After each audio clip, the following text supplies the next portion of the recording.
Assalamualaikum warahmatullahi wabarakatuh. Welcome to a brand new video. In this brief video, I would like to show you a section of my shelves here, which I have dedicated to reading and rereading.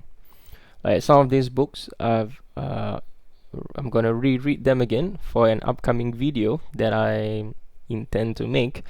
And so before I make those particular videos, I would have to go back to the literature to refresh my mind, and then I'll make videos about them. So currently I have a portion here in my humble library at home, whereby like this entire space here have been dedicated to readings and rereading. So I'm just gonna share with you briefly about this section here, about the books that I found in this section here of my humble abode. I'm currently reading the Quran by Good Word translation. It's not really the best translation, and it's not also the accurate translation. I do know a little bit about the Arabic language, and some of the words that the translators use here are not the word for word equivalent that we have in the Arabic language. And so I wish that they would actually follow bit by bit when it comes to the Arabic language. But nevertheless, there's nothing wrong. It is not too astray from the main content here. And how I used to judge is because I have a study Quran over there. I have a study Quran right over there, the study Quran. Forgive me because this mirror is really dirty. The study Quran over here. Yeah, so and that's how I study the a little bit. I know a little bit about the Arabic language, not a lot, but it's enough to see that some of these have not been translated like word for word equivalent to the Arabic. I'm currently at towards the end of Surah Nisa here, almost towards the end. A few more pages and I'll be done. And yeah, this was actually wakaf to me. It was given to me because the prayer room that I was attending for a certain period of time needs to be given back to the authority, and so there were no longer a prayer room. There was no longer a prayer room there, so all the books and the literatures, they need to be given away. And so I was given this, the Quran by Good Word translation. I've seen this at an Islamic bookstore for the longest of times, but I've never actually spent the money to buy. It's not that expensive. It's about $5 or so from where I'm from, so it's not that expensive. And it's also nice because this is actually a good one to give to people as present. It is also not that expensive, especially when it comes to da'wah. You give this translation to non-Muslims, and yeah. So in the future, I would like to expand and work with a couple of my friends when it comes to da'wah. Probably this will be the translation. Part of the reason why is because I'm vetting this translation. Even though a lot of people say that it's good and things like that, but I need to read first before I decided to use this translation when giving the Quran to non-Muslims. So that is the reason why I'm actually reading this at the moment. My favorite translation of the Quran that I've read so far is actually from Abdullah Yusuf Ali. The Quran. I really enjoy the translation. I still remember years ago when I read this. I've completed it.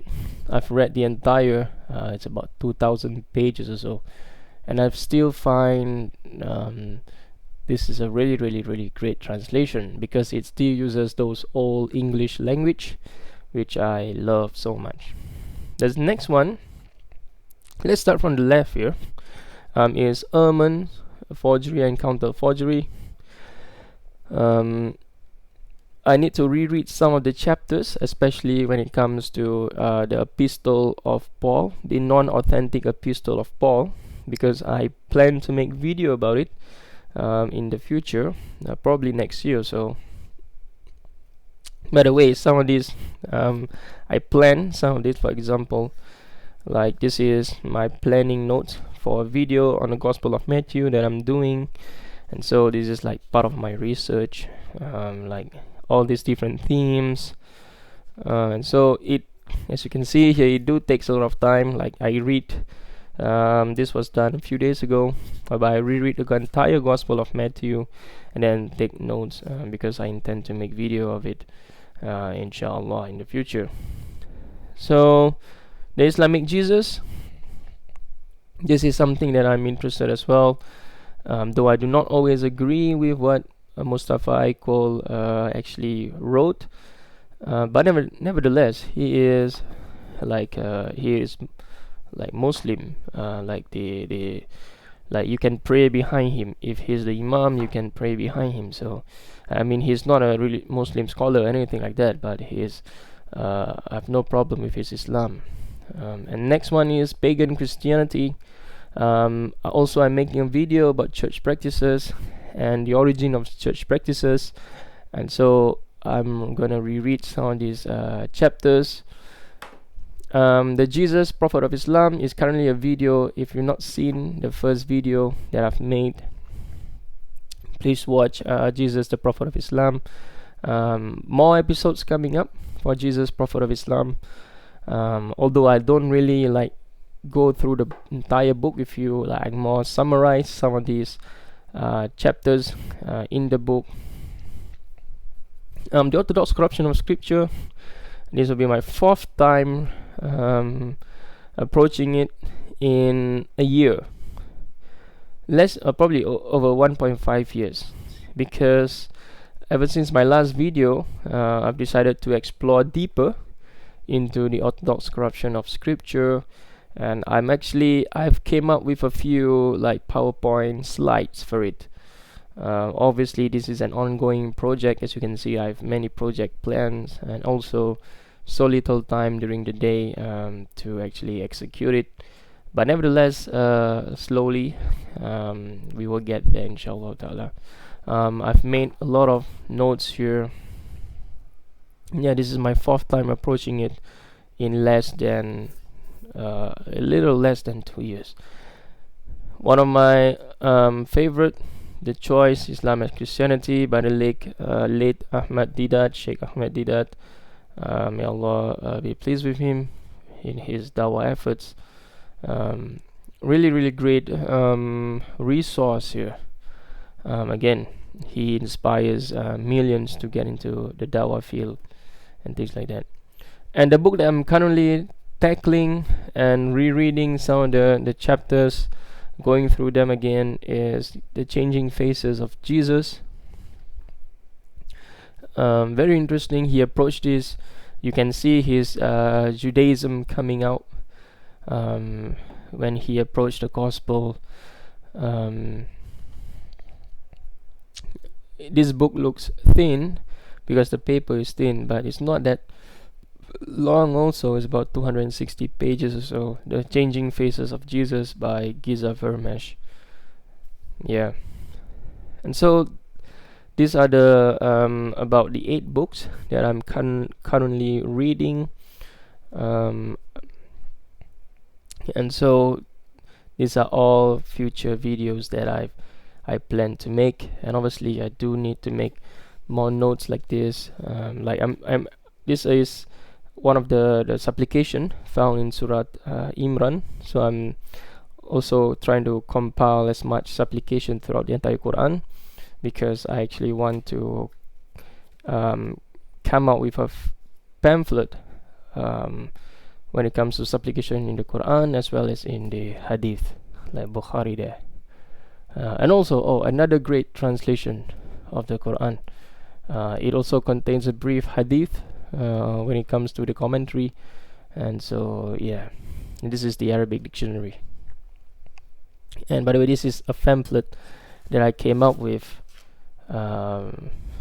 it contains some of the supplication, like for example this one, um, the supplication, or the verse from the story of Yusuf alayhi salam. And yeah, so ladies and gentlemen, this is a very brief shelf tour, a portion of my shelf. I do plan to make an entire, in fact I've actually made the entire library tour, but I realized there's a lot of problems with the video and audio, so I did not upload it. I spent about an hour 45 minutes going through all the books, briefly, obviously. Unfortunately, that needs to be refilmed due to some technical error. I should have checked before I actually embark on this tremendous, tremendously long journey of an hour and 45 minutes. But anyway, apologies for the shakiness. I just thought I'd show you guys this portion of my humble library. And yeah, I've no affiliates with any of the authors or the publishers and things like that. So anyway, ladies and gentlemen, my name is Arafat, and I'll see you on my next video. Assalamualaikum warahmatullahi wabarakatuh.